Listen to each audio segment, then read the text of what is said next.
Уважаемый президент Беларуси господин Лукашенко и председатель КГБ господин Вакульчик, обращается к вам гражданка России Ступина Гундарева Альбина Васильевна за помощью.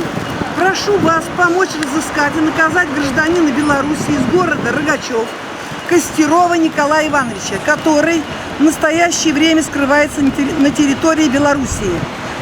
И требования полиции России явиться на допрос не выполняет.